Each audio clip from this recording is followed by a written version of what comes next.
Okay, I'm just going to do a brief segment on the Palestine-Israeli conflict, something that's been going on ever since the beginning of it. But what I'm going to focus on is a solution, and I'm going to put a little background into like the solution that I do have.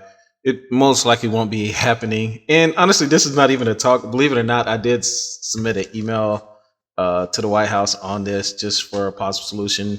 I'll go into why I think it won't be used, even though it's a pretty good solution. But I'll just at least put it out. You never know. You put one thing out, it put a bug in people's ears. Just kind of goes into my mindset and what my final conclusion will be. So I'll start with the beginning. One of the biggest myths about the Israel-Palestine conflict is that it's been going on for centuries, all about ancient religious hatreds. In fact, while religion is involved, conflict's mostly about two groups of people who claim the same land, and it really only goes back about a century to the early 1900s. Around then, the region along the eastern Mediterranean we now call Israel-Palestine, been under Ottoman rule for centuries, was religiously diverse, including mostly Muslims and Christians, also a small number of Jews who lived generally in peace. It was changing in two important ways. First, more people in the region were developing a sense of being not just ethnic Arabs, but Palestinians, a distinct national identity. At the same time, not so far away in Europe, more Jews were joining a movement called Zionism, which said that Judaism was not just a religion, but a nationality, one that deserved a nation of its own. And after centuries of persecution, many believed a Jewish state was their only way of safety and saw their historic homeland in the Middle East as their best hope for establishing it. In the first decades of the 20th century, tens of thousands of European Jews moved there. After World War I, the Ottoman Empire. So right there, you kind of get the history of how the beginning, how it was under the Ottoman Empire, and things changed, of course, due to a war happening. Collapsed, and British and French empires carved up the Middle East, the British taking control of a region it called the British Mandate for Palestine. At first, the British allowed Jewish immigration, but as more Jews arrived, settling into farming communities, tension between Jews and Arabs grew. Both sides committed acts of violence, and by the 1930s, the British began limiting Jewish immigration. In response, Jewish militias formed to fight both the local Arabs and to resist British rule. Then came the Holocaust, leading many more Jews to flee Europe for British Palestine and galvanizing much of the world in support of a Jewish state. In 1947, as sectarian violence between Jews and Arabs there grew, the United Nations approved a plan to divide British Palestine into two separate states, one for Jews, Israel, and one for Arabs, Palestine. The city of Jerusalem, where Jews, Muslims, and Christians. Okay, stop right there. This was an idea, a proposal that came up in 1947, but just looking at that map, you should have already known that's not going to work because the borders aren't clearly designed. And as people can see over time, that it has changed. So everybody can see the handwriting on the wall. Originally, the Palestinian people are going to be wiped out. And that's one reason why this is going on. The land is going to be easily taken in. But there are good things that can come from this. As you see, we have Jordan to the right. You have Lebanon to the north, Syria there as well, and you have Egypt here. So there is a solution, and there's enough land for people to live together if that's what people that will have serious power really want it to happen. And that kind of goes into my solution as well to this. Christians all have holy sites, was to become a special international zone. The plan was meant to give Jews a state, to establish Palestinian independence, and to end the sectarian violence that the British could no longer control. The Jews accepted. And with that, I just wanted to give you like a basic idea of just that's basically how everything was built out after the Ottoman Empire fell. The British held, and then more Jewish people wanted to come for whatever reason, and then the Palestinians and the land started developing. And of course, you have a power struggle. There's a war. Long story short, the Jews were backed by a stronger military, including the United States, and they ended up winning the war. Okay. And right there, if they just would have moved all the people out, then it would have solved the problem. But of course, humans do not do that. Sometimes I think we like problems. People in power problems because they profit from it. The best thing ever said, never let a crisis go to waste. That's what people in power say. But I'm not going to stick on this. You can watch this on Vox, the full thing where it defines that. The next thing I'm going to go in, I'm going to talk about money and how money is going to play a lot into this. And so does this. And this is this is not, I hate rich Jewish people causing everything. It goes into my final solution. Have a reputation for being very wealthy, and although this is sometimes regarded as a stereotype, some of the wealthiest people in the world are indeed Jewish. For example, Sergey Brin, founder of Google, is worth $114 billion, while founder of Oracle, Larry Ellison, is worth $116 billion. Other Jewish billionaires include Michael Bloomberg, Mark Zuckerberg, Steven Schwartzman, Lynn Blackfenek, and Miriam Adelson. While not all Jews may be billionaires, many of them may be considered as a little more than financially stable. How did this happen? Here are my top 10 reasons that Jews are richer than most. Number 10. European Jews were not allowed to own land. Nowadays, investing in real estate has become a leading trend in wealth acquisition.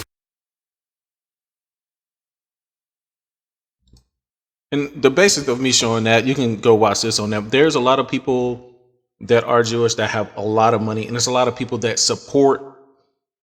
They always coming on saying that they support Israel. I stand with Israel. They give the whole speech. I support Israel and the right for Israel to stand, be a country or whatever. And they have money, and you have countries such as the United States that says the same thing, and billions of dollars are behind it. But to me, it is mismanaged, which a lot of people in power do, because it can be used for a greater use to, if you truly wanted Israel to be safe and the people of Israel and conflict to end, you would do certain things that aren't currently done. And money is something that you will need. Money is very important. Now I'm going to bring in, talk about another country called Lebanon, because they fit into this, and it kind of fits into my solution.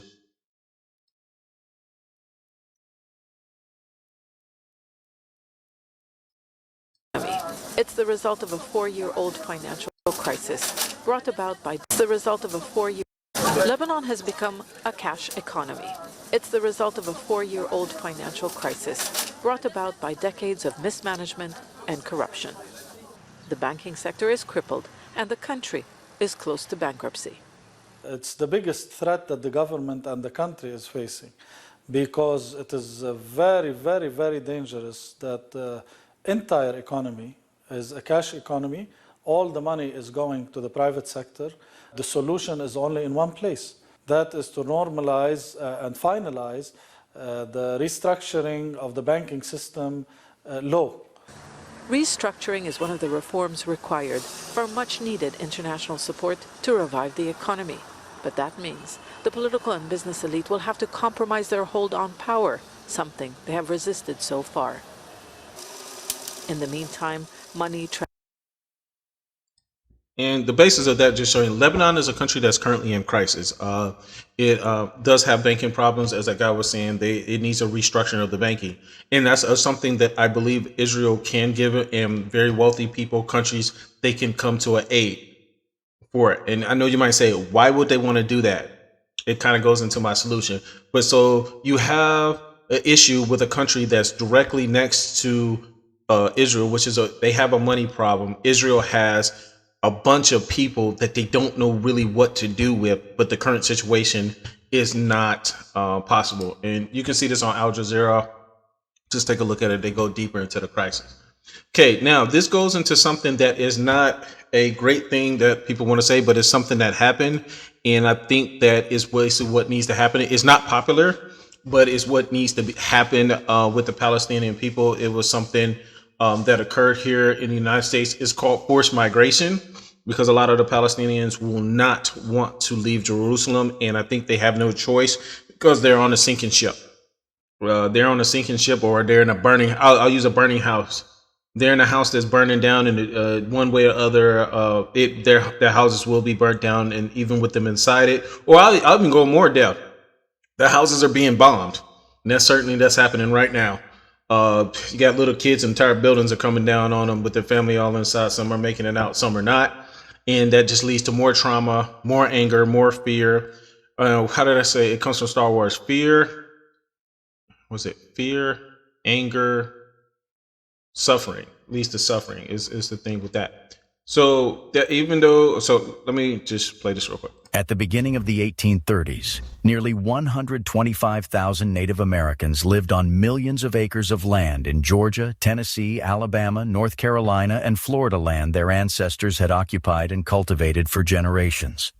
But by the end of the decade, very few natives remained anywhere in the southeastern United States. Working on behalf of white settlers who wanted to grow cotton on the Indians' land, the federal government forced them to leave their homelands and walk hundreds of miles to a specially designated Indian territory across the Mississippi River. This difficult and oftentimes deadly journey is known as the Trail of Tears. Welcome to our channel. Today we will I wasn't saying this is like a great decision, a very happy decision. Forced migration is not a good thing, but it's what's necessary. Delve into one of the darkest periods in American history, the forced migration of Native American tribes from their ancestral lands. Specifically, we will look at the Indian Removal Act of 1830 and the subsequent Trail of Tears. The first people to live in what we now call Iowa may have arrived some 8,000 to 10,000 years ago. They lived along the edges of the receding glaciers and hunted large game animals. Gradually, groups began to plant and harvest gardens of corn, beans, pumpkins, and squash, and gather nuts, berries, and fruits to supplement their meat supply. By around 1200 CE, corn... Gotcha. Not to go real depth in that, but it's basically just showed you had the what you would call the Native American Removal Act. Back then they called it the Indian Removal Act, where they just moved all the people off. How it was done was very badly, but I would have to read more up on it. But I think the main goal was just to take the land, because they were going to take the land anyway. And that's how it relates with Israel and Palestine. Every land that the Palestinians are on will be taken by Israel. That is if you could see the writing on the wall just by watching it. So that's why I say that the solution for Israel, Palestine to be more peaceful is to get all the people, all the Palestinians, forced migration into Lebanon, and you could throw in Syria there too. And you might say, why would they do that?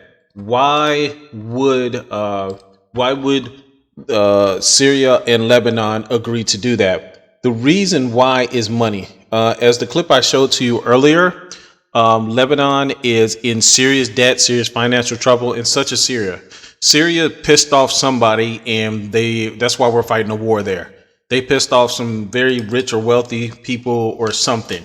It's not because to help the Syrian people. It's to just basically somebody's pissed off and mad at them until they're appeased or whatever. The war is going to continue to happen. So we have, this is the Middle East here. We have the Gaza Strip there, and then you have the West Bank, which is controlled. It's very simple. Take all the people, I know it's a lot of people, and we move them into Lebanon, into Syria. But if they won't go, Jordan won't take them, Egypt won't take them, Lebanon will.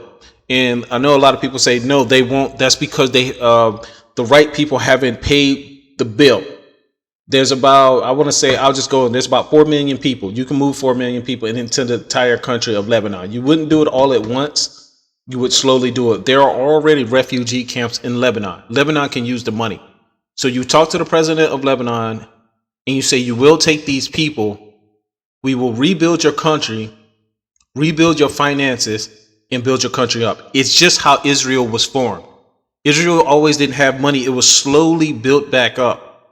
Some of the Palestinians won't leave and they'll be dealt with.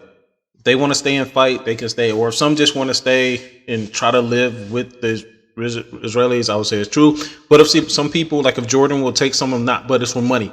That's where it goes back to the other clip that I showed. We have billionaires. We spend billions of dollars a year, just even moving troops, defense, and everything. If all that money went into rebuilding the economy of Lebanon, they would take it. They could rebuild their country. Even Damascus, even though the president, if you talk with Putin, who says he backs the Jewish Israel as well, and Putin, he's the president of Russia. Putin is the one that's keeping Syria from being taken all over. Get him to back it. There's a ceasefire. Rebuild Syria. Rebuild Lebanon. They get money. They can rebuild their economy, better living. And then you get all the Palestinians out of here to these areas here, solution solved. And that kind of goes into the next clip, because I know a lot of people saying that's a tough decision. And the biggest problem, the reason why this war continues, is because the people in leadership aren't making the tough decisions because they want votes. Watch this clip. Jordan Peterson. The costs and the benefits of making the life decision. You know, and one of the things I always talk about life decision, and they're weighing out the costs and the benefits of making the life decision, you know. And one of the things I always talk to them about is, wait a second, that's an incomplete analysis. You have to weigh out the benefits and the costs of doing this. And you have to weigh out the costs and benefits of not doing that, not doing it. Because to not make a decision, it also has a cost. And sometimes the cost of not making a decision is far worse than the cost of making a decision, even if the decision is risky. And so one of the things you can derive from that, and this is very useful, this is also, I think, why it's so useful to contemplate your mortality, so to speak, is you're screwed no matter what you do, you know, and that actually frees you, is that you have. And that what Jordan said was exactly on point. He said better than I can ever say it. It's just leaders have to make the tough decision. And basically what happened is no decision has been made. Just going to keep the people there in the Gaza Strip. That's not working. And what you're going to do, they just destroyed it. Are you going to rebuild it? You're going to spend $1 billion with them for another war to happen? That's stupid. So that's why I believe my solution is good. Long story short, I'll make it some. You do forced migration of all Palestinians out of Israel into Lebanon. Lebanon will get money. If Lebanon, and well, I'll throw in Syria too. Lebanon and Syria are both having economic problems. There are a lot of people, such as Jews, that have a lot of money. It's not being negative, but it's they have a lot of money and they can pay the bill. If they tell both of the presidents, look, this is happening and we'll pay the bill, they'll do it. I know a lot of people say no, they won't, because it hasn't been tried. It has not been tried. Get all these people that say they stand with Israel. You really want safe for Israel? Well, open up your wallets. We're going to pay to move all these people out. And that would bring up solution. It's a tough decision. Forced migration. It's not going to get you views. It's not going to win you a medal. But at the end of the day, it will prove a longer solution, because this is just going to keep happening. And the reason why I pissed this off is because currently we have Marines that are finna go into Israel, which Marines should not be going. We should not have U.S. soldiers on the ground fighting unless, especially when not all the men in Israel aren't fighting. Every man, women want to join in. Men and women should be fighting before any Marine hits the ground or any soldiers on the ground fighting in Israel. We got our soldiers dying to free up a country for their own people won't fight. We got people at the airport trying to fly out. If you really stood for Israel, you'll be there fighting. And that's the problem in this country. We got people that don't want to fight for it. Then just leave. Just leave. But another reason why I think this will not happen, because it's too much money made in the sickness than in the cure. Something that's been said with medicine. This goes the same thing with war. I'll just go into the military complex in Israel worldwide. There's a lot of money to be made selling guns, bullets, and everything to both sides. The rockets that Hamas was firing, people are making money off of it. It's too much money to be made in the war. And it's just to the point where some people, they will push not for it to stop, because they want to make money. You're going to destroy the world to make money. The world is a much tougher place because of war. War has not helped it. The region, if you go to this region, they've destroyed it. And people try to talk about it. It's because of the people. No, it's because of these wars, these useless wars that have been going. Syria was an okay country. Yes, we didn't have great things, but at least was a stable country. You don't want to destabilize this. Iraq would be okay. We destabilize that. And then they're talking about, no, you don't want to destabilize Iran currently. And I'm still pissed off with what we did for Libya. Libya was a great country. It was a second world, almost a first world country. It was doing very, very well. And it was on the African continent. It was near Chad and all that. And this is how you fix the world. You get one country such as Libya, get it established, and then it bleeds out to other countries. Now, because we destroyed this country, it has led to all this migration to all these places. And they just say, oh, these people just don't. And then they spread the narrative that these people don't know. Yes, they do. Just stop the wars. Because currently there's wars here in Niger, Mali, Sudan, and all the guns coming in are coming from other countries funding this.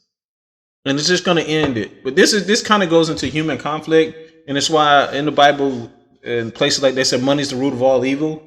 And it's just the way the world, and that's why I say, like, my thing is not really racial, it's on humans. Humans just suck. People got to make that dollar. I'm moving guns, and especially the people with a lot of money that could really put a stop to it. All money's not good money. But please share your thoughts. Have a good day.